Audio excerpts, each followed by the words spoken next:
Great, I hope you're well and having a lovely day. Please do write the date and the title. The title is Macbeth Lesson 1, The Witches and Macbeth's Introduction. So the big questions we're going to be looking at today.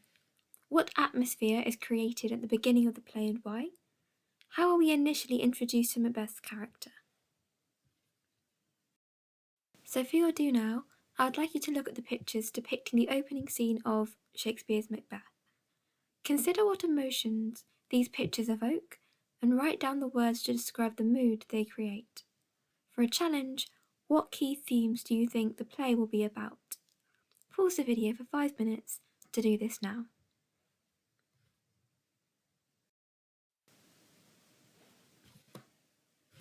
So in terms of the emotions and the mood, you may have written dark, gloomy, supernatural, spooky, scary, haunting and bewitching. And the key themes we'll be looking at, as suggested by these pictures: evil, supernatural, power, and ideas of fate or control. So make sure you've written that down. So in this scene, you'll meet the Weird Sisters, the witches. In the opening of William Shakespeare's tragedy, the three witches, or Weird Sisters as they are also known, meet during a storm and declare their intention to encounter Macbeth after he has finished fighting in a battle. The scene sets the tone of the tragedy that is about to unfold through its use of pathetic fallacy, which, as we know, is when the weather reflects the mood.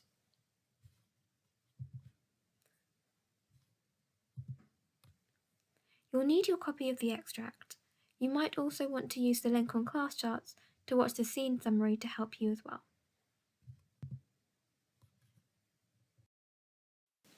So what I'd like to do now is read Act 1, Scene 1 from Macbeth. Consider how Shakespeare has opened the play, and why he has opened it this way. What is the effect he is trying to achieve? Complete the increasing challenge activities as annotations on your copy of the text. You do not need to write in full sentences, and you don't need to be prepared to share your ideas. So please can you do that now? Let's see what you came up with. What is happening in this scene? The witches have gathered to discuss their next move after the battle. Why do you think Shakespeare includes thunder and lightning in the scene? How is he trying to make the audience feel? He's using pathetic fallacy here, the sense of something bad on its way. A storm is metaphorically brewing too. Graymalkin and Paddock are spirit animals called familiars. Why do you think they're included in the scene? It shows the witches to be supernatural, and they are associated with evil.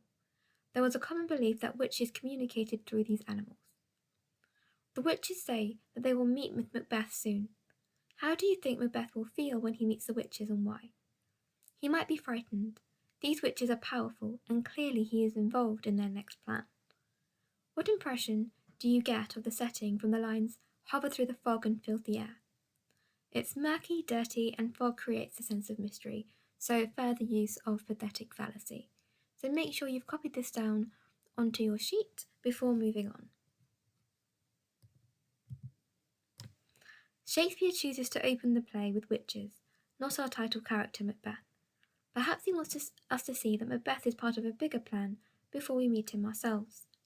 The scene is set for something dramatic, frightening, and horrifying. We know that there are powerful evil forces from the start. We know more than Macbeth about this, which is called dramatic irony. Dramatic irony, remember, is when the audience knows something that the character doesn't, and it's a technique often used to create suspense and tension. Okay, so consolidate your knowledge of Act 1, Scene 1 by considering this crunched version of it. Explain the significance of 5 words as annotations. 2 have been done for you, but they do not count as 2 of your 5. So meet. Shakespeare introduces the witches as they come to the end of a conversation. At this point, they are planning when to meet each other again. And then hover. The witches use the verb hover, perhaps to reveal their supernatural abilities. They do not move like normal people. Their supernatural qualities evoke fear in the audience. So, trochaic tetrameter is a rapid meter of poetry consisting of 4 feet of trochees. A trochee is 1 stressed syllable followed by one unstressed syllable. Da-dum, da-dum, da-dum, da-dum. 8 syllables in total. When shall we three meet again? The witches in Macbeth speak in incomplete trochaic tetrameter, 7 syllables instead of 8. Shakespeare uses this to show they are different, not normal, as a trochaic meter is the opposite of iambic pentameter, and most of the play is iambic. The rhythm they use, combined with the way they often speak in unison, helps to create a chant-like or spell-like feel. So please make a note of what's on this slide. Witches were believed to be real when Shakespeare was writing. 8,000 witches were executed in Scotland between 1564 and 1603. King James I wrote a book about witchcraft and how to spot it.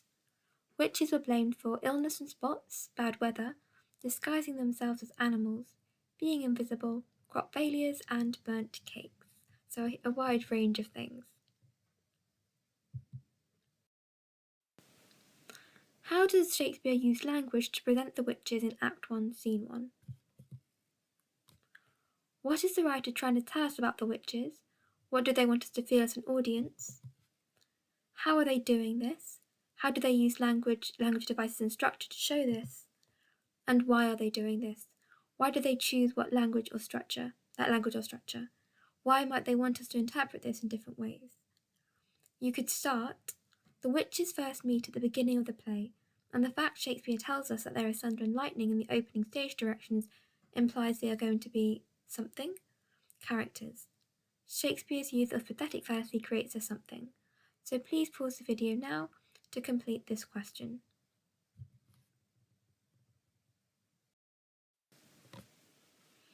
This example paragraph and structure might help you to get going with your answer. Firstly, Shakespeare presents the witches as dark, manipulative, and supernatural figures. He uses these characters to establish the play's dramatic premise, creating a dark mood that permeates throughout the rest of the play.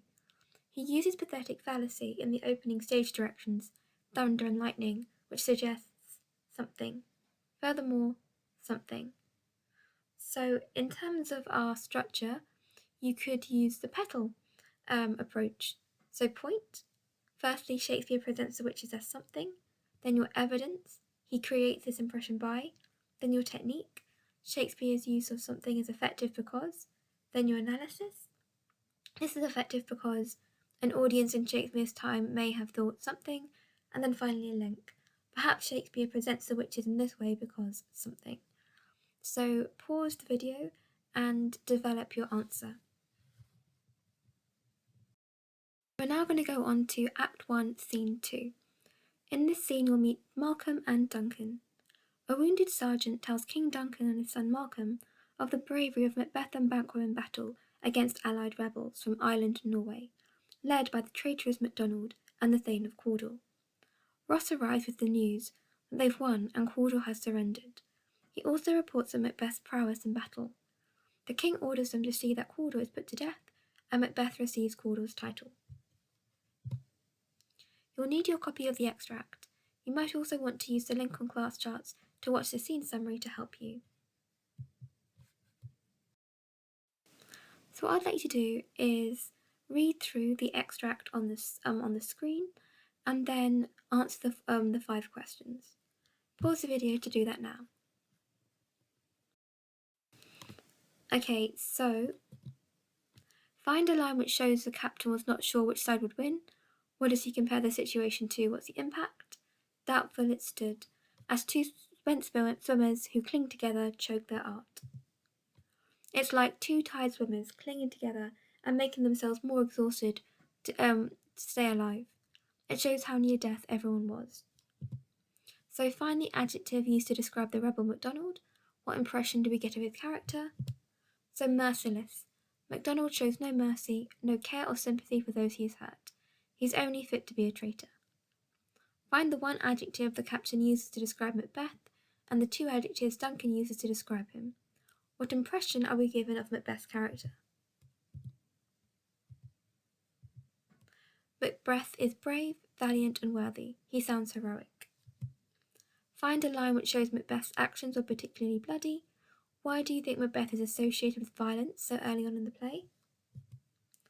Here we have bloody execution, showing us he's a skilled soldier and he is using his power to protect Scotland, but this will change when he becomes a tyrant. We know he has this power.